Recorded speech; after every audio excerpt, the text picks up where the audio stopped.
In the morning sun where the flowers bloom, colors burst like a painter's dream come true.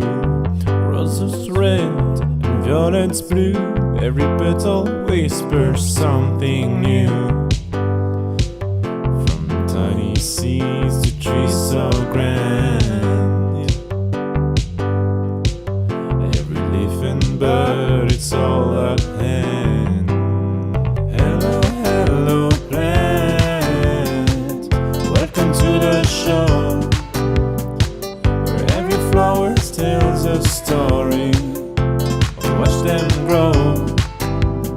Hello, hello plant, in every shade and hue, for every heart and every hand, we've got something for you.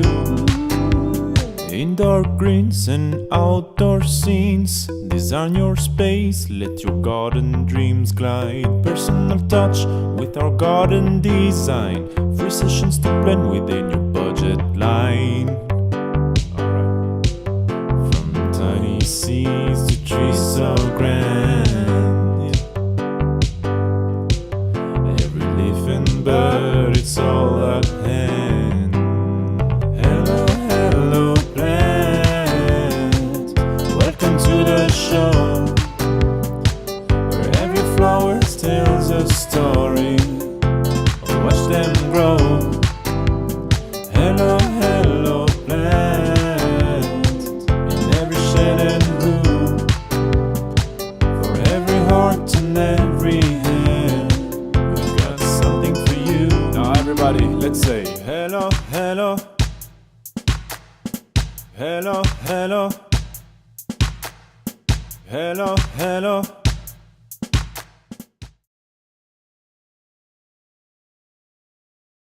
All right, hello everyone. Welcome to our live today with Chris. Hello, hello.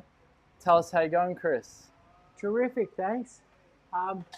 Another big week in the nursery. We've got a lot to do. We've got to get ready for the Australia Day weekend because we're open every day over the Australia Day weekend. We've got to put lots of stock in place and do a few exciting things so that people can really enjoy their visit to the nursery over the Australia Day weekend. Beautiful. All right. So just for those of you who might be new, just quickly, I'll just mention you can ask any gardening questions you like, and Chris will answer them live on the show. Chris was going to go over some of the amazing specials we've got happening in the next week, right? Yeah, well, we've got some interesting things happening at the moment. And the two things that have really attracted some attention is that I was inspired by my grandchildren. They've been taking home strawberries from our nursery, and they've potted them up on the front step. I've got a 3-year-old and a 6-year-old, and they've been madly eating their strawberries. The older one's a bit upset because the younger one tends to eat them when they're green and won't wait till they ripen. But they're still having lots of fun growing strawberries, and it's a great bit of education for kids. So while the holidays are still on, what we're doing is we've got beautiful big strawberries in 6-inch pots. We sell them quite cheaply for $4.99 each. But if you bring your kids in, give them $1 coin, they can buy a beautiful big strawberry plant. They'll have strawberries in the next few weeks.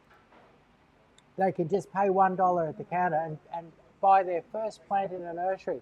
So any child really from about 3 years on to about 15 years can learn about growing a plant. They can take these strawberries home, they can repot them. They're great to grow in a saucer of water. You put them out in the hot sun, put them in a bigger pot, put a shallow saucer of water underneath them, and voila, a little bit of fertilizer. In no time at all, you'll have lots and lots of strawberries, and the kids will learn that connection between planting and growing something and eating something. And it's kids seem to be naturally interested in growing plants, and this is a great way to get them started. So bring your kids in, give them a $1 coin, and let them buy themselves a strawberry plant. Yeah, and they're really prolific fruiting, aren't they, those ones? Yeah, what we're doing is we're using, I've propagated from the commercial variety, and sometimes when you buy them in a nursery, there'll be seedling varieties, but the commercial varieties are sexually mature, and they're ready to produce fruit within days or weeks. So they're ready to go. Absolutely beautiful. And then the other thing that created a bit of excitement was I bought in a really good. I've been really enjoying this year. Seems to be with those hotter days. We seem to have an extra good year for crepe myrtles, and I've really been enjoying crepe myrtles in people's gardens and avenues of them in streets. And so I decided to put on a crepe myrtle show. And the only thing that went wrong with the crepe myrtle show was people came in and they bought nearly all of them. And but there was crepe myrtles. Is there any left? Yeah, oh, there's a few. But what I'm doing is I'm going to restock like crazy for the long weekend. But basically, if you want to look, and what I've been saying is that crepe myrtles are a plant that everybody can have because there's all different colours. Like for that classy green and white garden, you've got your white flowering varieties, and then you've got your bright colourful ones. And then you could come in and you could say, look, just give me a small growing one. I've only got a patio. I just want one in a pot. And we've got ones that only grow a metre tall. And then you've got medium ones where if you just had a little unit or something like that in a little tiny garden bed, but you wanted a crepe myrtle, we've got the medium size. And then we've got larger growing ones where you can have a beautiful feature tree in front of a big house. And the other thing about crepe myrtles, when I talk about them, I call them a hard-working tree. And the reason why I call them a hard-working tree is some trees will produce fabulous blossom at one time of the year, and for the rest of the year they're pretty boring. But your crepe myrtle, beautiful natural shaped tree. It has that sort of oriental, sort of mapley kind of shape, you know, not like nice sort of arching branches and beautiful natural shape without you really doing anything. Then you've got nice, fine, dense green foliage in spring and as you go into summer. And then right around this time of year, you're covered in fabulous blossom, and that blossom comes in all different colours, as I said. And then not long after the blossom finishes, the colours start to turn and you get beautiful rich burgundies, bright reds, a bit of mauve, all different beautiful autumn colours. And then in the winter, what you really notice is once your crepe myrtle matures, they have dappled bark with all different colours on the bark. So beautiful patterns on the bark, and each variety has a slightly different bark to it.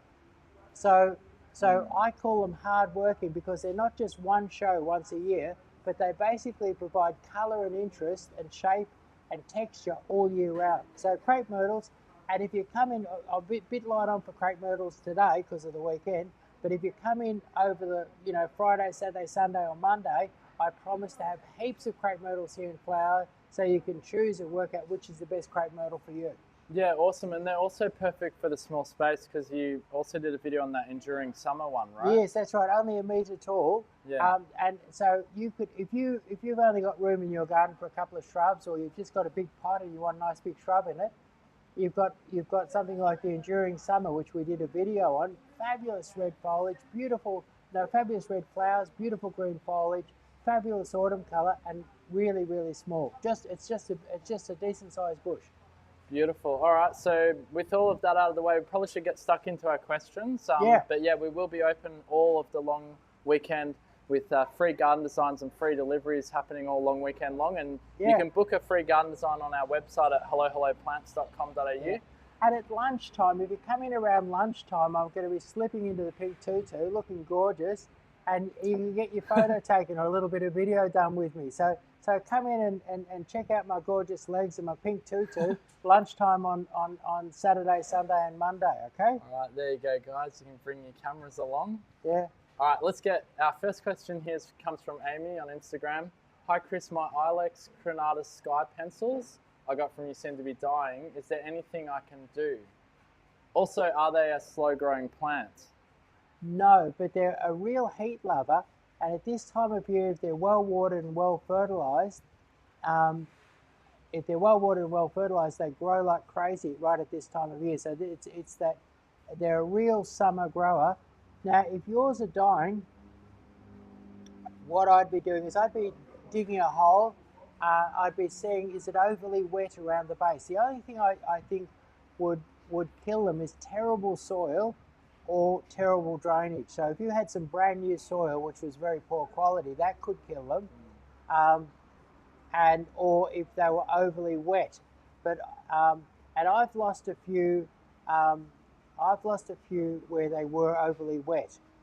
So I'd be digging. What I'd do is I'd be digging down and checking that drainage. And overly wet isn't really caused by too much water. It's caused by not enough drainage and not enough oxygen flow. Okay. And the way to overcome that is plant them up nice and high in the hole, mix up a bit of potting mix, and dig a deep hole underneath them and mix potting mix in your soil there and create a bit of drainage. Beautiful. All right, so there you go, Amy. Hopefully that answers that for you. And could Amy do that while it's still in the ground? Would that be recommended or not really? I think it'd be like, if they appear to be dying, I'd be trying to take corrective action now. Yeah. Yeah. All right, cool. All right, next question again comes from Instagram. Jay Kish. We got a little gem magnolia in center as a feature tree, but the small section between the water meters and the driveway is still empty. It sounds like a layered gardening question. He's asking, is there any good plant tree thinking to cover ground with jasmine? So something maybe he's asking about a layered garden. Okay, so there. covering the ground with Asiatic jasmine, which is beautiful and low and flat and very neat, or Chinese jasmine, which is sort of a bit taller, a bit looser, but very exciting because it has beautiful glossy foliage and fabulous white fragrant flowers for quite a few weeks in the summertime. So that you could use those. And then if you wanted to go all green, you know, as a sort of a layer in between, you could use an oriental pearl. An oriental pearl grows into a beautiful green ball, probably about 80 centimeters tall and a meter wide, and has fabulous white flowers in the springtime. Or if you wanted to put a pop of color in there, you could look at a plum gorgeous. But they seem to go beautiful with the little gem magnolia. And plum gorgeous is a low bush with a bit of a snip. You can keep it 70 or 80 centimeters tall. And it has fabulous purple foliage all year round and amazing spidery pink flowers in springtime. Yeah, we just released a video actually of that, the plum gorgeous. You're in a sea of plum gorgeous at Yeah. the Nishiki Nursery. Yeah. Looks really good. Yeah. So yeah, if you just head over to our YouTube channel and you can search on our YouTube channel Laura Petalum or just Plum Gorgeous, you'll see the videos. So plum gorgeous for a pop of colour. Keeping it green and white, which would be your oriental pearl, and then support as a ground cover around the base, your Asiatic jasmine for super neat, or your Chinese star jasmine for a bit of excitement. All right, beautiful. All right, let's jump to our next question here. Comes from Danny on TikTok. He's asking, can he grow pittosporums in a garden that's 600 wide and 20 meters long? Yes, yes. What you do is you trim them and keep them reasonably narrow, and don't let them get too tall, because and pittosporums can be trimmed. They can grow. Say if you went for a silver sheen, that's one of my favourites. A silver sheen will grow 5 or 6 metres tall, but if you sort of chopped it off at 2 metres, kept it 70 or 80 centimetres wide, it would be fine there. You could probably even keep it 60 centimetres wide if you wanted to. And then they're a plant that likes to be well watered and well fertilised. Beautiful. And they really love the heat, then they'll grow really fast. You back them with the water and they love the heat. All right, awesome. All right, next question here from TikTok. It's asking, can I plant mango trees 1/2 meter from each other? Can you even grow mango trees in Melbourne? Or Okay, so depends where you are. It depends where you are. Mango trees seem to do well from the right up in northern New South Wales, right up to the tip top of Australia, and down here we're a bit cool for mango trees. And then mango trees are a pretty big tree, so you wouldn't put them 1/2 meter apart. You'd spread them out a bit. So I'd imagine. How far apart? 1.5 meters? Oh no! I reckon they're a big tree. They're a really, really big tree. If you wanted, them going into the future, you'd put them at least 6 meters apart. Right. Okay. Yeah, we don't really have them in Melbourne, do we? Like, I don't think I've even seen one. No, I have heard of people growing them, but I don't know of anybody producing mangoes. No worries. Well, we have viewers from all over the planet, so perhaps they're somewhere where you can grow mangoes. So mangoes are tropical. They probably like best a latitude of about 18 or something like that. Okay. All right, so next question comes from Instagram. Jasmine on Instagram asking, hi Chris, what's the best mulch for garden beds with roses, daphne and salvias? Soil is always on the drier side due to gum trees neighbouring. Right, okay. My favourite mulch for almost everything is pine bark. And Just what pine bark? Any I old like pine about bark, or what? Any old pine bark or? Well, if you get the real cheap stuff with giant chunks and the old pine cone or branches, it's not very good. So a nice crushed, neat pine bark is good. With fairly small particles. And the reason why I like pine bark is that it's very slow to it's very slow to decompose, so it doesn't rot away that quickly. And then when it does, it'll make your garden soil fabulous. So if you have pine bark down, a layer of pine bark, and you refresh it every so often, and it's down for 5 or 6 or 7 or 8 years, go dig in your garden and you'll have fabulous soil. So pine bark seems to be really good as a soil improver Lovely. over the long term, and as the soil gets better, it becomes moister, and so pine bark really is great mulch. Wonderful. And that should fix it even with the gum trees in the back there sucking all the Look, gum nutrients trees out of the ground. are a tough call. Really, what I say to people with gum trees is that you've got to put on extra water and extra fertilizer, because the gum trees are going to take the first lot of water and fertilizer, and then your plants get the second dip. So you've got to put on enough for 2 lots. You know. Yeah. All right, this next question comes to us from Carbone on Instagram. Does the lime magic have invasive roots? No. You can grow them in pots, can't you? Yeah, lime magic. I've got one. They do grow quite big. I've got one in my backyard, and what happened was I pruned it about 10 years ago, and my partner thought I made a mess of it. I trimmed it too hard, and it was too sort of beat up looking afterwards. And anyway, so then we've just let it go, and I reckon it's about 5.5 meters tall now. Whereas I've seen people where they prune them and they've kept them 2.5, 3 meters tall. So they prune really well, and I often use them in quite small gardens and tell the people to prune them off and just keep them 2.5 meters tall. So if you were to prune and keep them, neat and not too big, they're not going to have a big root system, because basically the top of the tree is the brain and the bottom of the tree is the servant, and the top of the tree, when it grows big, it says, "Hey, I need more roots, grow more roots." And so if you keep it trimmed, you'll have beautiful golden weeping foliage everywhere. I did a video with dragons in it where they were highly trimmed ones, and they were just absolutely fabulous. So keep them really, really well trimmed, and the roots will not be too big. All right, beautiful. We're going to jump back over to TikTok. I've got a customer here saying they just dug up some 5-year-old ornamental pears. What's the chance of them surviving when replanted? Do you know, in winter, dug up with a reasonable amount of root, maybe pruned back a little bit, 99%. In summer, 99% chance of failure. I just chuck them out. I wouldn't even attempt to do anything with them. Really, they'd be too stressed, won't they, with the heat? Yeah, they'll be dead. All right, there you go, High Country Threads. Yeah. Sorry for the bad news there. Deciduous trees like pears, apples, maples, all those sort of deciduous trees really like to be dug up in the winter after the leaves have fallen off them. Nice. Okay, cool. So our next question comes to us from Natasha Alice on TikTok asking, can you grow desert rose in Melbourne? Have you heard of? Oh, is it desert rose? Yeah, desert Wasn't rose. sure how you pronounce it. Just Google and just see what desert. Let's do another question while you Google desert rose. Let's see the proper name for it, and then I'll answer that question properly. All right, cool. So I've got another one here. Shazza from TikTok asking, do you recommend growing? I mean, I think we can answer this pretty easily. Do you recommend growing hydrangeas in Melbourne? Oh yeah. Do you want to tell a little story about it, just while I look up the desert rose? So basically, when I was a kid, I don't think there was hardly a garden in Melbourne that didn't have a hydrangea in it. Hydrangeas were incredibly popular. I mean, and I was a kid quite a few years ago. That's going back 60 years ago. And I remember we had a little hydrangea farm at the back of our house, and we had one giant variety that produced giant blooms. And as little kids on hot sunny days, we'd go and pick one of those blooms, and we'd carry it round as our umbrella to keep the sun off our heads.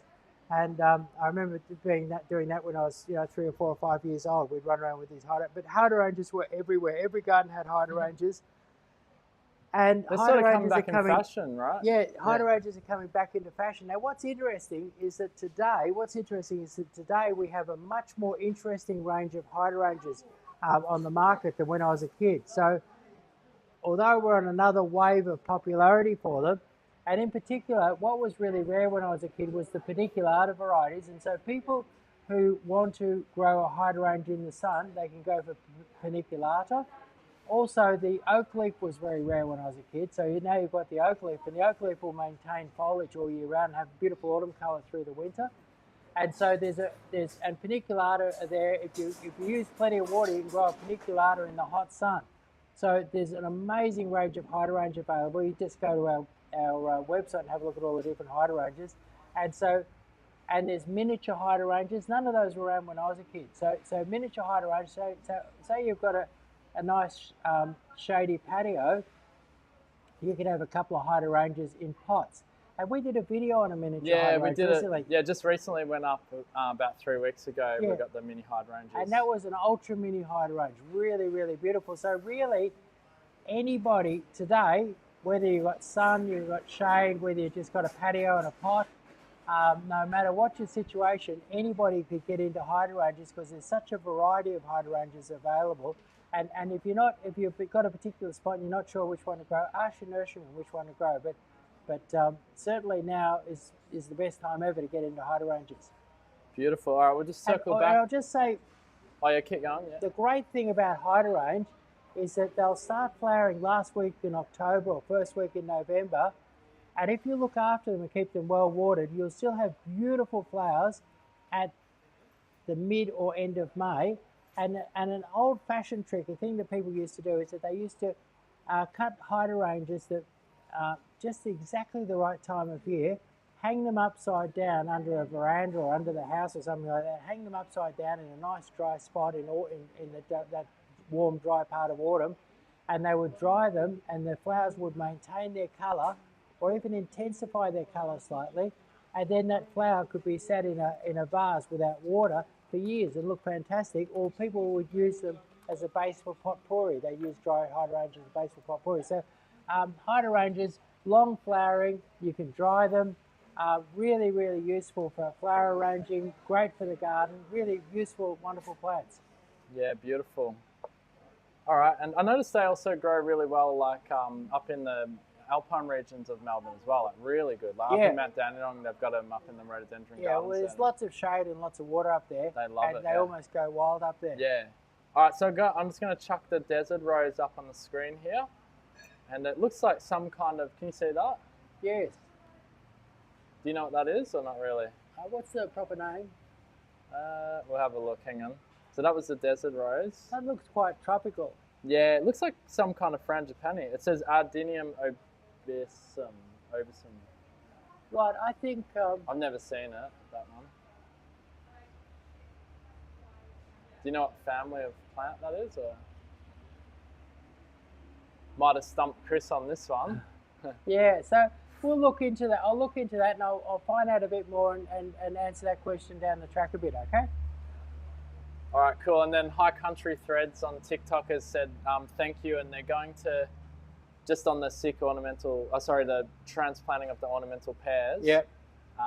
The sick ones, actually, they're going to try getting some new ones. Yeah, as a good idea. Yeah, Yeah, the ornamental pears are fairly cheap at the moment, so now's the time to get some new ones and get them planted now. Perfect. All right, I think we'll jump back over to Instagram here. Now, we are on several platforms. If you're watching us on YouTube or Facebook, you can ask questions there. Don't be shy. Any gardening questions, we'll do our best to answer them all live here on the show. We've probably got another 15 minutes. All right, so Sarah asks on Instagram, how far apart should you plant luscious trees? Also, what slow release fertilizer would you recommend? Okay, so I think Osmocote is fabulous stuff, and it's very readily available, and the other one, much harder to get, is Nutricote. But so Osmocote or Nutricote will do the job. Luscious, if you're doing them to be admired as individual specimens, would have to be at least 9 meters apart.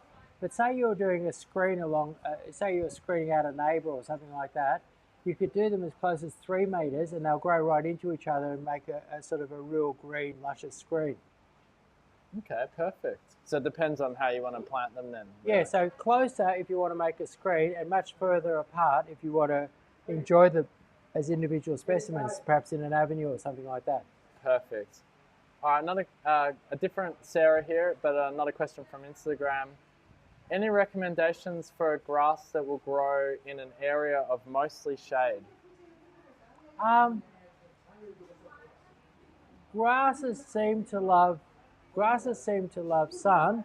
Um, we've done fairly well at home with kikuyu in the shade, and kikuyu seems to be able to grow almost anywhere. And I would tend to think that kikuyu could be one of the best grasses for shade, but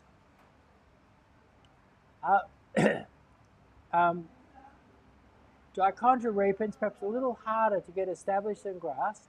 Dichondra repens can give you a kind of a beautiful leafy effect and grow in the shadiest spot you can ever find. Or the other thing, when I'm doing garden designs, and say you'll often get a situation where you've got a front lawn and you've got a big tree on the front lawn and you've got a big dead circle under the tree where it's killed the grass. If the customers haven't got dogs or children playing on that front lawn, I'll often do that whole front lawn in either Asiatic jasmine, because that does really, really well where you have sun in one spot and shade in another. So that big tree in the middle of the yard, you can cover the whole yard in Asiatic jasmine or Chinese star jasmine and have it lush and green all the way across. And in that dead spot where you just can't grow any grass, the Asiatic or Chinese star jasmine will thrive and last there for 30, 40, 50 years. So you could try for a Dichondra repens lawn, or you could try for like an Asiatic jasmine or Chinese star jasmine lawn. And all of those are you can look at all of them on the website, Google and look at them all. So that's Dichondra repens, Asiatic jasmine, or Chinese star. Cool. Do you reckon you could do like mondo grass, or would that be too crazy? Like, it would cost a lot too, wouldn't it? Mondo grass would be expensive, and Yeah. it seems to harbour weeds. Weeds seem to get into it. They still get through it. And Okay. so many people have a big patch of mondo grass and rip it out after a while because it's the weeds somehow. Where other ground covers blanket out the weeds, the mondo grass doesn't do such a good job of blanketing out weeds. Okay. All right, let's keep moving along. Shazza just says, thank you for answering the hydrangea question. And also, do we have a hydrangea that flowers all year long, or? No, I don't think anyone's made that yet. Okay. No worries. But really, they're very, very long flowering. I think if you went for a macrocarpa hydrangea and you looked after it well, I reckon you could have flowers on board from the last week in October through to the last week in May. Okay. That's pretty long though, the flowering. Oh, it's very long, but you'd have to keep it well watered, and to get that length, I'd go for the macrophylla hydrangea. Okay. Which is your classic ball type hydrangea. The classic ball, Shazza. There you go. All right. So we've got a question here on Facebook from Babus Garcia.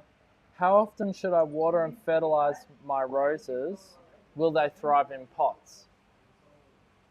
Roses have fairly aggressive roots and they want to be in a biggish pot to really thrive.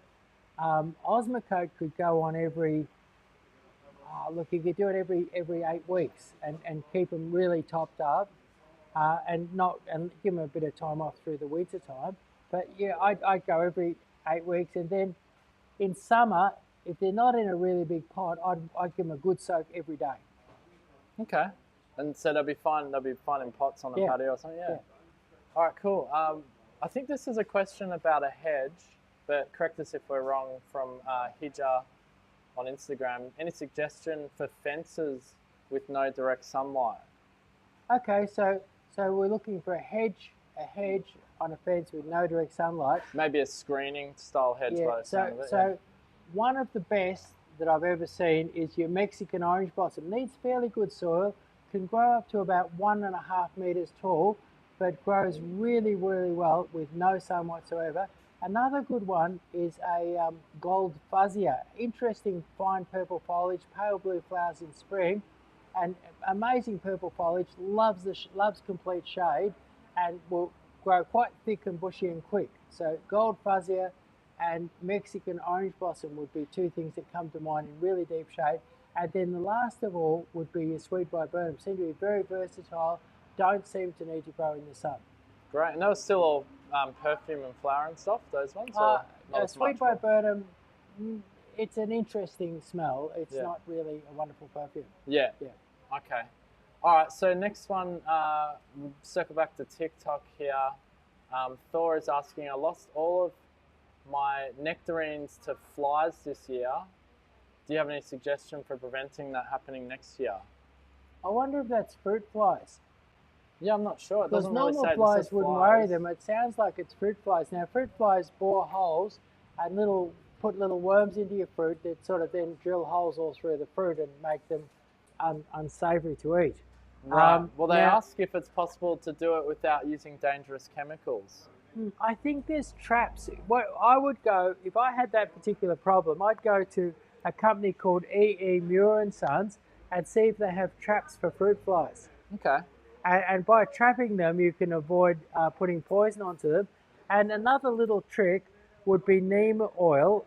Neem oil tastes terrible, and if you spray plants with neem oil, it can stop whatever is eating them from eating them. You need to spray it regularly because the rain will wash it off. But so the two things I could think of is neem oil, and then if they're fruit flies, I think you can do fruit fly traps. And I would go to a company like E.E. Muir and Sons and see if they've got those fruit fly traps. All right, I'm going to drop the link for E.E. Muir Sons into the comment section here, so you can check that out. And they'd sell neem oil at E.E. Muir Sons as well, or they? They might. Okay. I think Bunnings sell neem oil. Okay. E.E. Muir and Sons sort of is pretty very much into farm and agricultural type chemicals. All right, cool. I've dropped a link there in TikTok. I don't know if it's coming up because TikTok does seem to block advertising, but just Google E.E. Muir Sons if the link doesn't come in there. All right, let's circle back to Instagram. So, hey Chris, I have a happy plant, Dracona family, that isn't so happy. The leaves are thinned and drooping. What would you suggest? Well, I tried antidepressants on mine and didn't do any good. Didn't help. So, thin drooping. So antidepressants don't work on those happy plants. Ah, that's a shame. Yeah, I don't know if they work on anything really, but at any rate, Not sure. yeah. They But seem to have it for everything these days. yeah, I think what I would do is I would perhaps repot it, and repot it, and in repotting it, put a bit of Osmocote on it, and then get it. They love a warm spot. Try and get it into a warm spot with maybe a window with a bit of morning sun, not hot afternoon sun, but a bit of morning sun. Get a bit of warmth into it. Keep it well watered. What I do for watering is, what happens to a lot of indoor plants, they always say don't water your indoor plants too much. So what a lot of people do is give them hardly any water, hardly ever. And that's like a double negative. So what you do is you hardly ever water them, but when you do, you really water them. And what my mum would do is she'd put them in the laundry sink and she'd flood them and let them take up a good lot of water, but only do it about every 10 or 12 days. So if you're in that hardly ever water program, make sure that you hardly ever water, but with lots of water. So I would perhaps increase my watering, repot it, use some Osmocote, maybe a bit of power feed or something like that, a bit of stuff with a bit of guts in, a bit of liquid power feed, and try and get them into a bit of nice morning sun, a nice bright spot, but not a hot spot that'll cook them, and have them nice and warm. And I reckon you might work better than antidepressants. All right, perfect. Just quickly go back to Barbies Garcia on Facebook. Just asking, is she able to transfer the roses into bigger pots around this time, or should she wait for the cool season? If you dig them up out of the garden and sever their roots, you'll kill them. But if you take them from one pot to a bigger pot, don't tease or break the roots whilst doing it. They'll love it, and they'll really respond to it. And the other thing that you could do, say if they're a bit miserable, you could, right now, if you trim your roses back really hard, and this applies to everybody, if you trim your roses back really hard right now, a lot of people, all the flowers are cooked from the heat and they're looking pretty miserable. So if you've got roses that are looking pretty miserable, you can trim them right back hard right now, give them a really good feed, bit of Osmocote, good dose of food, water them properly. And what will happen 6 weeks from now, we're just at the start of March, the weather's cooled down a bit, and you can have it takes 6 weeks in this warm weather to get your roses back to a peak. And for a lot of people, now would be a good idea, whether they're in pots or otherwise, to sort of take them back and then get them back up to a peak. All right, beautiful. All right, we'll jump over to Instagram here. Hopefully that helps you there, by the way, Bobby Garcia, asking, "Hi Chris, I have a creek backing onto my property, fed from runoff only, so routinely goes dry, swampy, and it also floods." She's asking, can she plant anything to hold the banks together? I along the wonder bank? where she lives. Do we have any idea where she lives? Yeah, no, we don't have that info, unfortunately. But if you want to reply to us there and let us know where you live with your creek question there, we'll keep moving along. Do you have an answer or not really, unless you know where they live? I think it really depends where you live Yeah. as to what you'd plant or where you'd plant. All right, no worries. Let's jump on to another question. We'll see if we can circle back to that one. Igloo Home Energy Control asks, do you design gardens for acre lots? Yes, yes, we do. I do really all different gardens. I get people in with little tiny courtyards, little sort of balconies on apartments, and then right through to some people come in and they'll have a 20 or 30 acre lot, and I help them come up with a concept for the whole lot. So, and myself, I've often lived on a fairly big block, and I feel very qualified to do gardens on bigger blocks. Because what it is that the trick is if you've got an acre block, you may not want to do a lot more work than if you had a quarter acre block. So I've had half acre blocks, I've had 10 acre blocks, I've had all different sorts of blocks, and so I know how to garden a bigger block without exploding your workload. Yeah. All right, And great. so I can help you with something practical and sensible and workable that won't have you a slave to your garden. All right, perfect. There you go. And this is more of a comment rather than a question. Just here, jumping over to TikTok from Adrian. He says he's got a row of the Centopoeus. I can't really pronounce that. Luscious, the luscious tree we were talking about earlier. Yeah. Said they're all thriving, but he lost one and replaced. It's been in for 1.5 years. Plenty of new foliage, but not getting tall. The others are double the height.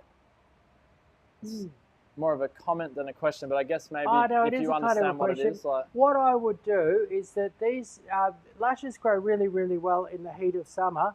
What I would do is I would cultivate around it. I'd put a really heavy dose of Osmocote around it. I'd put some soil wet around it. I'd give it a couple of deep soaks, and if it doesn't fire up, I'd drip it out, and I'd give it probably 2 months to give you some action. But with cultivation, get rid of any grass or weeds, big dose of Osmocote, deep soaks with soil wetter involved to get the water right in. That's giving it no excuses. And then within a couple of months with no excuses, it doesn't fire up, we can ship down an advanced one from northern New South Wales, and you can pop that in and get right on top of the problem. But I'd give it a good go before I replaced it. Yeah, perfect. All right. Hopefully that answers your question there in regards to the size of your luscious plants, Adrian. And now we'll jump over to Mick here on TikTok. Do you sell the Choqua Avo, and are they the best for big avos? Choqua avocado? And is it the No, best? we're selling Hass avocados, which are at the nursery here, which are good for producing edible fruit here in Victoria. Okay, so we've got the Hass variety, but not that Not Choqua that one there. And I'm not sure, in Melbourne, I know you can grow Hass and you can grow bacon, but you don't grow all the different avocados here.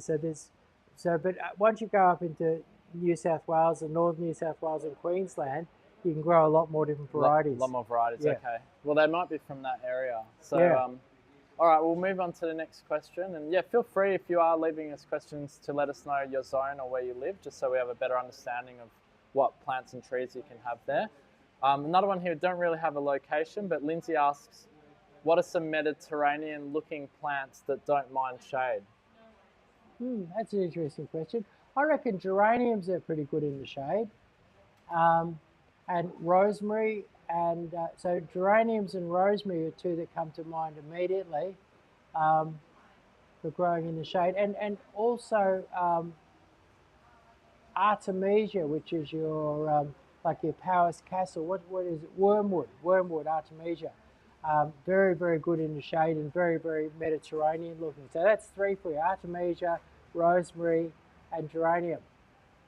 Beautiful. All right, there you go, Lindsay. I hope that helps you there. We'll jump over back to Instagram. See if you can answer this one, Chris. So, would you suggest the pine bark mulch for far north Queensland, Cairns area? They're mulching a garden bed that has termites nearby and would like to deter them and not give them a new food supply. I don't think, I'd Google and look, but I don't think that termites eat bark.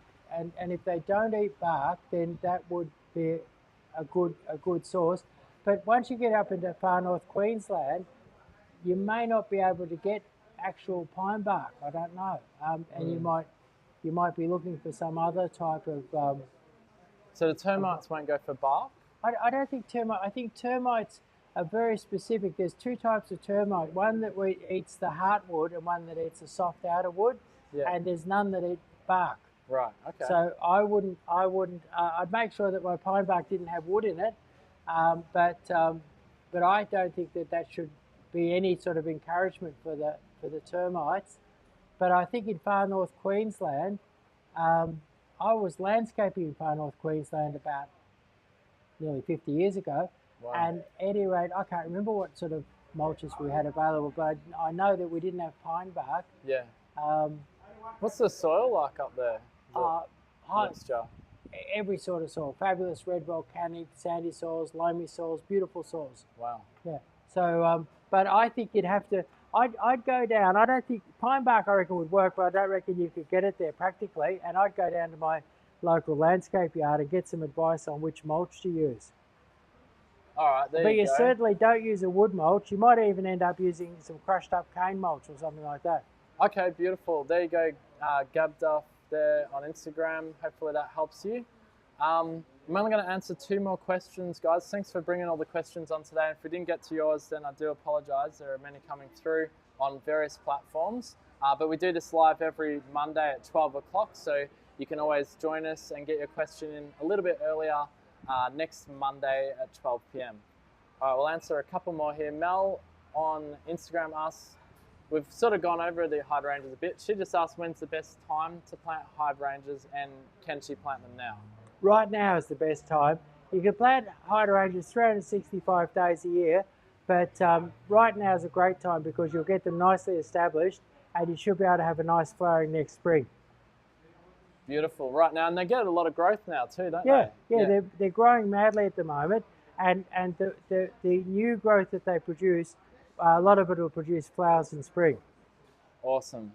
All right, and then Actually, I'll tell you just a little Yeah, go story for it, about yeah. hydrangeas, just quickly. Every so often I get somebody in here and they say, look, I've had hydrangeas in for 4 years and they've never flowered. What's wrong? And the hydrangeas in for 4 years that have never flowered is always the same thing. What happens is they grow big long growths and then in the autumn they hack them back to the ground because it's too big and bushy, and then they grow a new growth. But that when you cut them late in the year, the new growth won't produce any flowers. So I've had customers who've had hydrangeas in for years, been hacking them at exactly the wrong time of the year and getting 0 flowers. So there's a bit of an art. You can look it up on the web, but basically you need some nice mature, sort of almost 12-month-old canes of hydrangea to get nice big flowers. And so one way of doing it is to go through and chop half the canes off one year and then let them grow and then cut the other half off the next year. okay. So- When would you prune them? In winter or autumn or something? You can prune them really any time. Winter's probably the best time. You can see where you're going better. Yeah. But if you cut off half of the canes each winter, you'll have plenty of flowers. Okay. And so that means that your canes become about 18 months old before they come off. Beautiful. All right. Well, hopefully that helps with the hydrangeas on whether you can plant them now. It sounds like you can. And we're going to have to, this will make this the last question, but thank you so much to everyone who's asked us questions. And again, sorry if we didn't get to yours today. Nick Knox on Instagram asks, do you stock Cousin It? Yeah, do you know that Cousin It would be in the top 10 plants that I use in my garden designs, and we keep about 100 of them here all the time, and we have them in 6-inch and 8-inch pots, And cousinhead is a fabulous plant because it'll grow under trees, it'll grow almost anywhere. It can be used as a flat ground cover, or it can be used to cascade over retaining walls and green up retaining walls. And it's really a tree that doesn't grow up, it just grows out and grows downwards. And because it's not really a ground cover shrub or bush or vine, it's really a ground cover tree. It's very, very tough, it's deep rooted, and it spreads out and it cascades a long way and covers a big area. So it's a really great plant to use in the landscape because it's hardy and it covers a big area. And I love it it has a kind of like almost an army drab green that's very, very matte in colour that looks really exciting, and it's great to contrast. I often contrast it with compact cushion bushes, which are lovely round silver balls. And if you put a few of them out in the garden and then put a few cousinets around it, it's really beautiful. Yeah, lovely. And we've done a few videos on the cousinets as well, so you can check that out on our YouTube channel. Yeah, so thank you so much to everyone for joining us today. Make sure you're following us on all of our social platforms to see when we do these lives. But essentially the lives are every Monday at 12 p.m. So if you just remember that, and if we didn't get to your question today, you can always ask it next week and we'll be more than happy to help you. Or you can come and visit us. We're in Campbellfield if you live locally or within Melbourne or Victoria. 1477 Sydney Road, Campbellfield.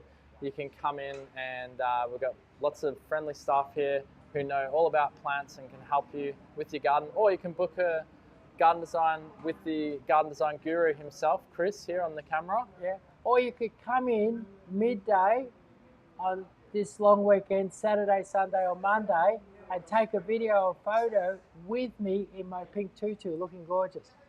All right, we'll hold Chris to that and make sure he actually does it. What happens if they come in and you don't have it on? What are you going to do? You going to give them $1 strawberry? Or? I'll give him a free strawberry plant as a fine. All right. But All it's right, only guys. at lunchtime. I'm not doing it all day. It's only at lunchtime, okay. Yeah, because when it's hot like that pink tutu gets a bit prickly. Yeah, if it is hot, it's not very fair on Chris. But I'll just do it in the middle of the day. And what I want to do is do a few videos and photos and that with people. All right, great. We'll have a promotion on that probably. Don't forget you got your $1 strawberry for the kids last week of the school holidays. So if you bring a kid in, 1 strawberry per child, you get it for $1. And we've got a crepe myrtle extravaganza happening this weekend. Yeah, it's all happening. There's always something happening here. Yeah. All right, thanks for joining us, everyone. And we'll see you next Monday. Bye-bye.